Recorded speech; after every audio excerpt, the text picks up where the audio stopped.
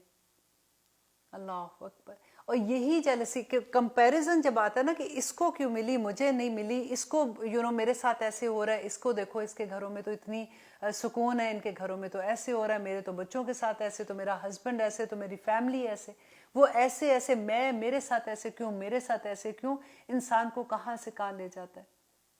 سورہ کاف میں ہم پڑھتے ہیں نا, جب اس نے اپنے باغ کو دیکھا تھا, پھر دوسرے دن جب وہ جاتا ہے تو کیا ہوا تھا, پورا باغ جل گیا تھا.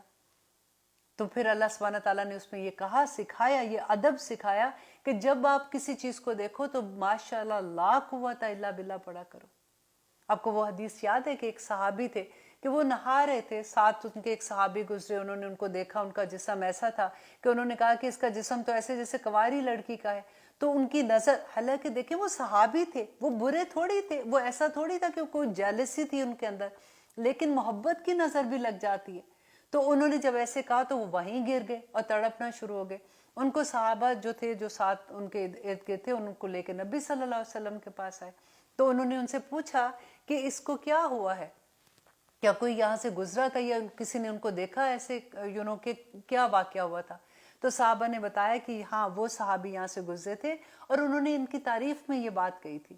تو انہوں نے ان کو بلایا اور ان کو کہا کہ ان کا وضو کا پانی لیا, اور وضو کا پانی لے کے تو جیسے ان کو نہلا کے بعد میں ان کے سر کے بیک سے نہیں, پیچھے سے گرا دیتے, تو ایسے گرا دیا تو جس سے وہ فوراً ٹھیک ہو گئے. اور آپ نے ان کو ڈانٹا اور آپ نے کہا کہ تم اپنے بھائی کے لیے ایسے کیوں نہیں, تم نے کہا کہ ماشاءاللہ لا قوت الا باللہ. نبی صلی اللہ علیہ وسلم امام حسن اور حسین پہ بھی دم کیا کرتے تھے, لیکن جب سے قل اعوذ برب الناس, قل اعوذ برب الفلق نازل ہو گئی تھی تو پھر صرف یہی پڑھ کے وہ دم کیا کرتے تھے. دیکھیے صبح شام کی دعاؤں میں آپ دیکھیے کہ اگر آپ صبح کے وقت میں درود شریف آگے پیچھے پڑھ کے آپ 3 دفعہ قل اعوذ برب الناس اور قل اعوذ برب الفلق پڑھ کے دم کر لیتے ہیں, کوئی نظر نہیں لگے گی. ہمیں پتہ نہیں ہوتا نا, پھر ہم اگر نہیں پڑھتے, پھر جب نظریں لگ جاتی ہیں پھر ہم پریشان ہو جاتے ہیں.